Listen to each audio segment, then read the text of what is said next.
There are many different ways that people claim that they can tell the future. There are tarot cards, palm readings, astrology, numerology, the magic 8-ball, and the list goes on and on. And apparently there are many different foods that are used in fortune telling, including tea, coffee, cabbage, and eggs. I'm Lexi, and this is Delightfully Different. My next guest is into food, fortune telling, writing, and she's a witch. A kitchen witch, and she uses a very specific food to tell your future. Hi, my name is Jennifer Billock. I am a Tyromancer, which is a cheese fortune teller, as well as an author, journalist, and writing coach. Well, let's start off by talking about the most exciting thing, Tyromancy. Explain exactly what that is. So Tyromancy is the practice of telling fortunes with cheese by looking at the holes, the lines, the bumps, the patterns that's all on the surface of the cheese. Now, this isn't some sort of newfangled thing. This has been around since the Middle Ages. Yeah, it's actually been around since the 2nd century.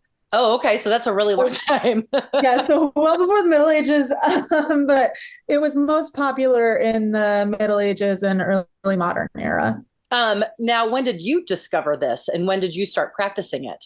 That was at the start of the pandemic, and I don't remember how long ago that was anymore because time is meaningless. I was launching a newsletter called Kitchen Witch about the intersection of food and witchcraft.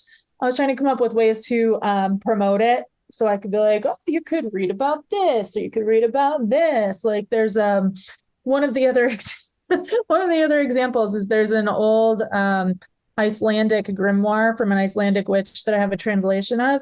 I think it's from the 14th century maybe, but there is a spell in there to make someone fart themselves to death. Oh, does it involve cheese? I don't know, Okay. but that was something that I thought about including. And then I Googled weird ways to tell fortunes with food, and I found a humongous list and kind of glommed on to Tyromancy because I love cheese and I love telling fortunes. Well, I also love cheese. I've never told a fortune though, so I understand how you would like it. Do you have to have or do you feel like you have abilities? And does someone need to have like an ability and able to read the cheese, like something innate inside of them? I want to say yes, but I also want to say no. I feel like it's a muscle you can kind of exercise. Although I overheard my husband telling someone I have a gift. So, yes. And you teach other people how to do this too. Yeah, I do workshops that goes through like the history of magic, of cheese magic, the history of Tyromancy, and then how you can do Tyromancy. And then I go around and if it's a group session, then I fortune tell, I divine from everyone's cheese. Now, I understand that your classes get sold out pretty quickly. They do. Did you know that was going to happen? Did you know how popular it was going to be? I had no idea. So the first couple sessions that I did were like, just with some like-minded people. The promotion was pretty minimal. It was just something I did on my own. And I was like, oh, people think this is fun. I'm having a good time. It's cool. And then the sessions that I did like sold out, like the big workshop sold out like within a day or two. And there was a wait list. And now I was just like, oh my gosh, this could be something huge. And then I've got another one coming up that's already sold out, and they had to add a second session, and that's sold out also. So how does that feel? You've struck this nerve and people have glommed onto it. How does that feel? It's pretty cool. And I'm really glad that everyone can enjoy cheese. So when you do the fortune telling with the cheese, what sort of cheeses do you use? Generally, blue and Swiss are the best because they're the most easily seen variations on the surface. But you can use anything that has, like I said, variation on the surface. So I did a piece of jack cheese that had whole basil leaves going through it. So I did that, do a Colby Jack. For typically the like flat, like cheese that's just like shiny and straight across, like a Singles or a chunk of cheddar or something, those aren't the best. Singles, definitely not. But for a chunk of cheddar, you could break it in half and then look at the ridges in the break. You could also use crumbled cheese if you like shake it up and dump it out onto a plate and then don't touch Oh, it and and look at the shapes there. You can do fondue. You can melt some Parmesan crumbles and see what that looks like. There's a way to do it for pretty much every cheese. Vegan cheeses work too. so you can melt the cheese as well. That's part of the deal. You can, yeah, you can. It's a choice you've made. So Okay. the whole thing about it is like you're picking a cheese that you feel a connection to, and you're preparing it or moving it or cutting it the way that you feel like your subconscious is driving you to do this. Like even so, I offer an opportunity for myself to purchase the cheese for the people I'm reading for, and that's still like a choice that they're making as far as how they interact with the cheese. Does it work better if they bring their own cheese? I want to say yes, but I want to say no. Maybe. So, yes, in the sense that they might feel a stronger connection to that than anything that I might pick out for them. And also, hopefully, they would pick out a cheese that they enjoy eating. Okay. Um, but no, in the sense that, like I said, everything is a choice. It's all your subconscious, like speaking through you, telling you what to do. And then you break open the cheese, and what do you see? What do some of the things mean that you see inside of the cheese? A few Sure. examples. So if you see if you see an arrow, it means that you're going on a journey. If you see a heart, it means love or happiness. If you see the shape of a baby, it doesn't mean you're about to be pregnant. It means Oh, that change is coming. If there's two parallel lines, it means that you are on a journey and someone else is on that journey with you. One of the coolest readings I ever did was somebody brought a piece of cheese that didn't have a lot of variation on the surface, but they cut it in half and opened it up, and it was totally blank except for a big number 100 on it. okay. It was crazy. And I was like, you are doing something right. So that meant that they were in a good place in their life, seeing the 100, Yeah, 100, like you see online. yeah, exactly. It kind of reminds me a little bit of palm reading. You're looking at somebody's palm and seeing where the lines are. Is it similar to that? Yeah, it's similar to that and to tea leaf reading. I'm also a certified tea specialist, so I read tea leaves as well. Anything where you're kind of like looking at shapes and patterns and trying to figure out a message from it. And then it also kind of reminds me of tarot card reading, where the person actually makes decisions and picks stuff and is drawn to things. Exactly. Yeah. Okay. Blend. It's a nice, delicious blend. It does sound like a delicious blend. When you're done doing the readings, do the people eat the cheese? Do you eat the Yes. cheese? If you would like to eat the cheese, you Okay. can. If you don't want to, you don't have to. If I it's a would good definitely eat cheese, I'd eat it. it. I'm with you. I love, love, love cheese. Yeah. What sort of fortunes are told when someone comes in to learn this or get their cheese read? Do they have to have a specific question in mind, or do they have to be? Is it more like, am I going to get a job next week, or is it more like I'm in a weird place in my life and I don't know what to do with it?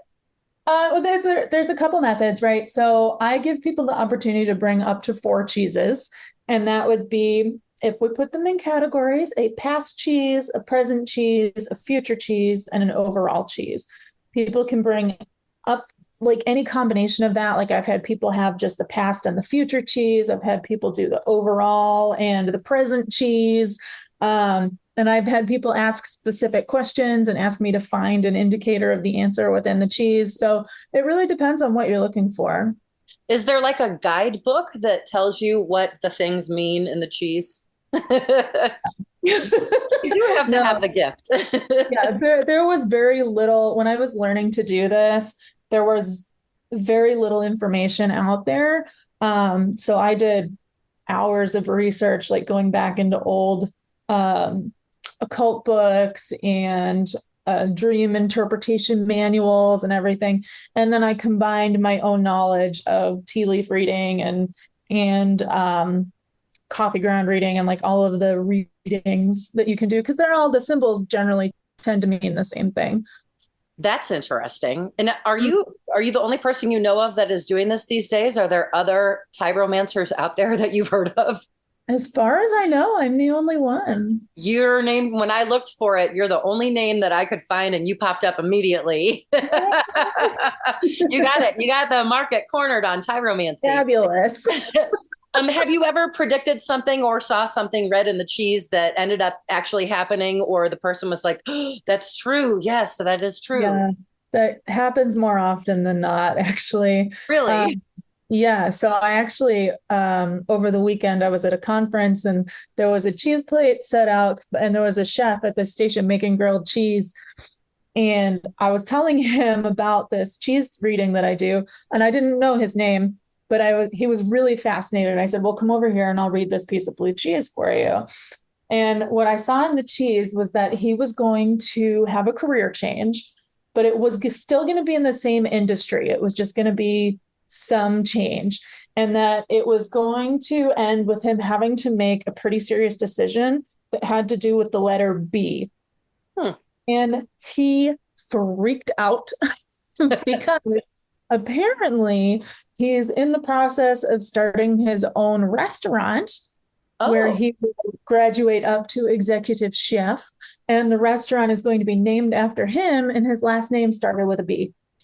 Oh, well, that's exciting. Okay. Yeah. And that was just a random reading that you gave for Just fun. a random reading. So he was so excited. He came around. He was like, "Take a picture with the cheese with me." And I'm like, "Okay." And then, I love it. There was another time where there was a couple who I kind of felt bad about this one. Yeah.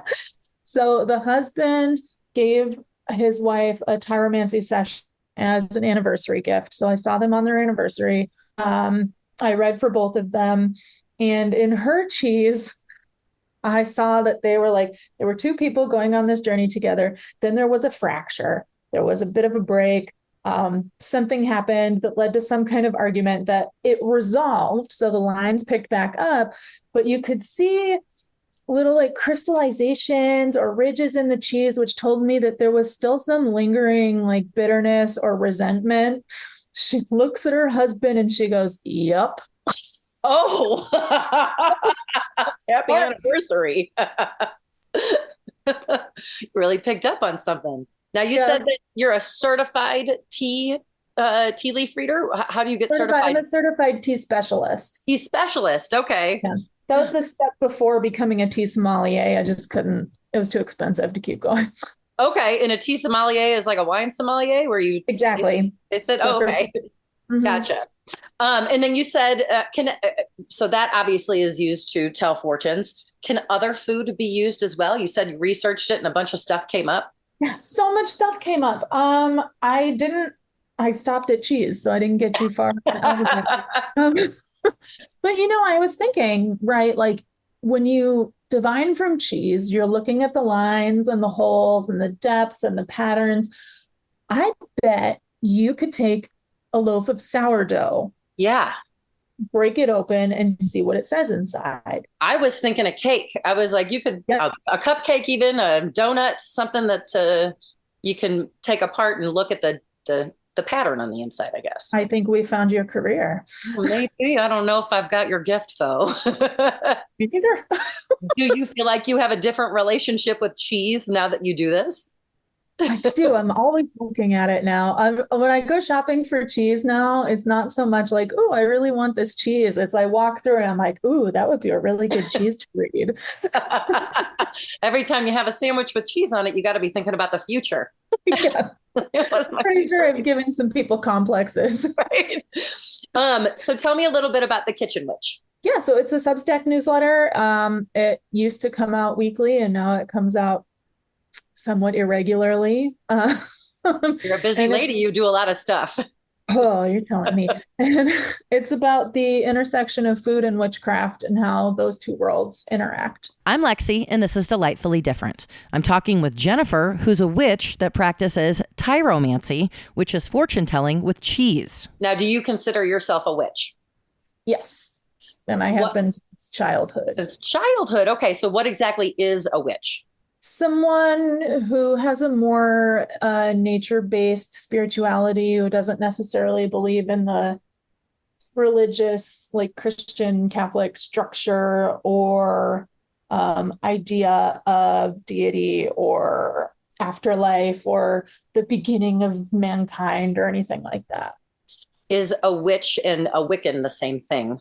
No. Oh, they're different things. Okay. What's the So difference? Wiccans are witches, but not all witches are Wiccans. Oh, well, Yeah. I'm learning something here. So Wiccans are they're kind of like the Christianity of the witch world, and I know that that's going to piss somebody off. So, but it's true because they're very deity focused and they're focused on ritual and spell not I mean it's more or less it's like prayer to their chosen deity. Okay. And not every witch is like that. Like, I don't include deities in my practice at all. I don't like rituals. I feel like they're silly. The whole like casting the circle thing. And sorry, I'm being mean. Now you discovered this as a little girl. How old were you? Yeah. God, I've always been like this. When did you figure out it was witchcraft? Mostly through reading.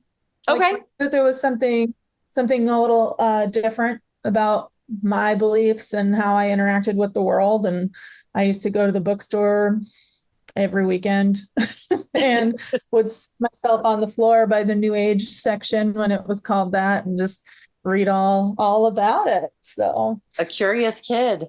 Now I saw yeah, that you offer spell services. I do. So what sort of spells do people generally want to, I guess, cast? Is that the right word to use? I'm talking about it like it's a Disney movie and you're going to be given the princess a poison apple, but I know it's not like that. So usually people want love spells or money spells. Okay. But there are also a lot of people who want protection spells. So how that works is I have a one-on-one conversation with them, whether it's in person or through Zoom, or FaceTime or whatever video platform you like. And then we can either talk through what the best options are for them to do their own spell, and then they go off and do their own, or I can do it for them and I take process photos and then ship, like if it's a spell jar, it ends up with a jar that's like kind of cool. And I ship that, like all the materials to them so that they have it. Wow.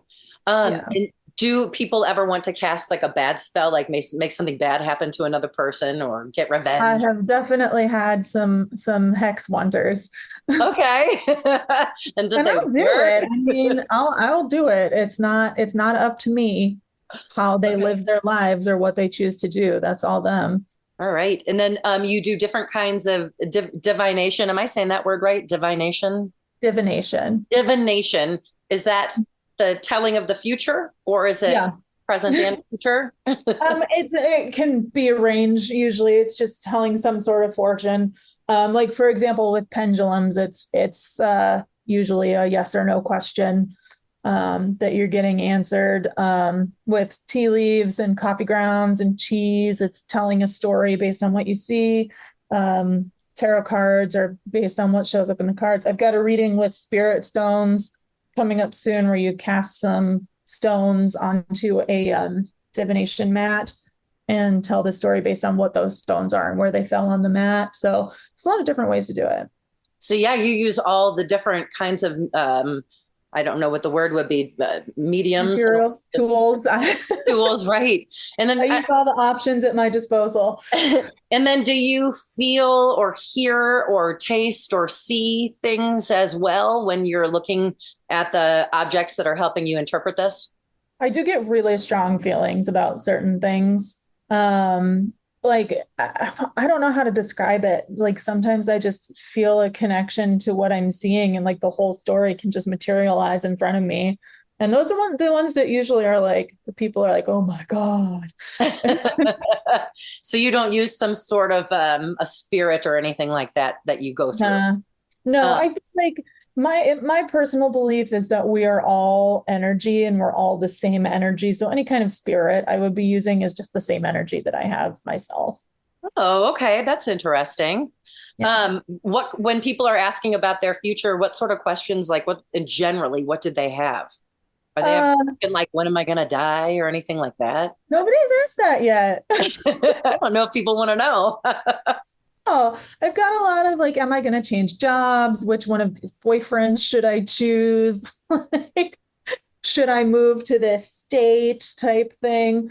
Just like general questions. It's nothing like big in it. Like, You feel like people come to you when they're trying to make a life decision and they're kind of stuck and they don't know what they want to do. yeah, I feel like that. Like maybe they're just kind of tossing around an idea that they're not sure about yet, or they just want to get a better overall view of what their life currently looks like so that they can make a more informed decision. It's almost like you're a therapist. Yeah, kind of. Half of and this is true with the custom spell casting too. Half of those talks turn into like a therapy session. People just need to get it out and work it out in their head. This is a way for them to do it. Exactly. If you predict something that's not great, can someone change the outcome? Can they take steps to make it different? Absolutely. So whatever I see in the cheese or whatever divination method I'm using, that's a snapshot of how things look right now. So you could make, like, I could tell you, you're going to be stuck in Chicago for the rest of your life. And then tomorrow you could actively say, I'm moving to Milwaukee. And so then that obviously changes your trajectory. So it would change your fortune, essentially. And if you ever see something that's absolutely horrible in somebody's future, do you tell them about it, or are there certain things that you keep to yourself? No, I tell them. I try to soften the blow maybe a little bit, but I am very like frank and upfront with them. Okay. Like even if you're going to die in a car I haven't seen that yet. So. Okay, well, that's good then. Yeah. Has anybody ever taken any news poorly? Not really. I mean, maybe that husband after the anniversary reading. Well, maybe they ended up working on their marriage after that. Yeah, right. I think a lot of people are taking it as like they are seeing it for what it is, which is how things are right now. So if I predict something that is going to be like a horrible argument, like they have the opportunity now that they have this knowledge to be like, okay, well, let's talk about this now. Let's get it get it to the surface so that we don't end up having this horrible argument. Right. Okay. All right. And now you don't just tell the future. You're also a writer and editor, and you have a master's in journalism, which is like a big deal. And you've got some really big clients as well. I saw Playboy was one of them. And was it the Smithsonian? Yeah. The opposite. And then a whole bunch of others. Who are some of your other huge clients? Travel and Leisure, National Geographic, Condé Nast Traveler, New York Times, pretty much everybody. Your name has popped up in a lot of places. You've written a lot of stuff, and you've written some books. What are some of the books that you've written? Yeah, so I've written, 8 books total. The 8th one is coming out in December. Congratulations. Thank you. That is a guide to planetary retrogrades. My most recent book published last year, and it was Historic Chicago Bakeries. I think it was last year. It might have been the year before. And then I've got a couple of history books about Michigan, Ghosts of Michigan's Upper Peninsula, Classic Restaurants of Milwaukee. And then my first 2 books are cookbooks, Civil War era cookbooks. So you're really, truly mixing your food with the occult, I guess it is a fun word to use. History, and travel. And then now you also have a podcast called a Macabre Travel Podcast. Macabre Traveler is on hold at the moment. We are working with someone to get it restarted. Excuse me, but we took a health-related break, but we'll hopefully be back soon. I think we're trying to get the first episode up around Halloween. Next episode? We've already got like 2 full seasons. Is it about traveling to places that have ghosts and whatnot? Yes, it's about macabre travel and in the history of those destinations. It's a dark humor podcast, so a lot of people didn't quite get that. And, it sounds like it's right up my alley personally, so I will be listening. Yes. And you got married this year. Yeah. So we eloped in Antarctica in October. Congratulations. Thank you. And then so the elopement was only legal in Norway. Oh, okay. Because of maritime laws and things like that. And so then we had a like official wedding in March, and now we're married everywhere. And he recently said that you have a gift. It's him. So he seems like to really dig what you do. Obviously, he loves you. You guys just recently got married. What does he think about your gift? I think he enjoys it. He thinks it's fun. What does coming with me? I'm sure I bet he does. What does the rest of your family think about your gift? Like, what do your mom and dad think, or do you have any siblings? I'm pretty sure they all think my mom, I think, finds it more interesting than everyone else. Everyone else, I think, is entertained, but they think it's bullshit. Okay. But your mom believes you? I think my mom is on board. Yeah. Have you ever been bullied for your beliefs by either as a child or as an adult, or have you ever run into any trouble in the business world at being a witch and telling the future? No, not personally. I mean, I'm pretty weird, and everybody can see it. Like the first 10 minutes they talk to me. So. I'm also really open. So like I talk about everything. Like I would tell you my whole life story if I had time. We've only got 6 minutes left. Yeah. Like I'll be talking to someone I just met and I'm like, why am I telling them this like story about my deep trauma from my abusive marriage? Well, so you live in Chicago? Yes. And you're available for hire in Chicago, but also online? Also online, yes. And so I can do in person anywhere in the north part of the city, and then in the near north suburbs. Okay. But everything else can be done online, yeah. And if someone wants to sign up for one of your cheese Tyromancy workshops, they got to get in as soon as you release that, right? There's going to be yeah. There's sign up for another one is coming up sometime soon. For an October 29th session at Uve in Chicago and Andersonville. But if they want to book an individual session, they can go to kitchenwitch.substack.com. There is a tab at the top for Tyromancy with all of the information you need. And then there's also a tab at the top for other witchcraft and divination services. And the link to book is right in there. And I'm going to put the link to that when I post this this podcast online, so everybody can easily get to you. And then if they do want to sign up for that workshop, is the day that it opens up, they're going to have to sign up that day, right? Because it's going to watch my socials. I don't know when it's going to be ready, but I will post it as soon as it is. Jennifer, the most popular Tyromancer in the country.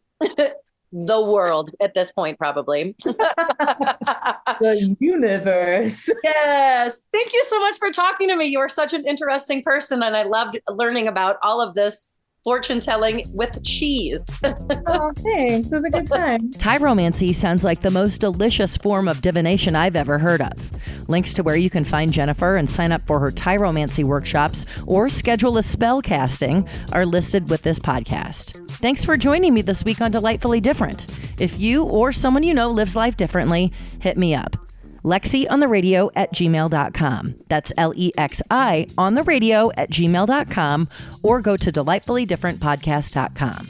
Until next Thursday, have a delightful week.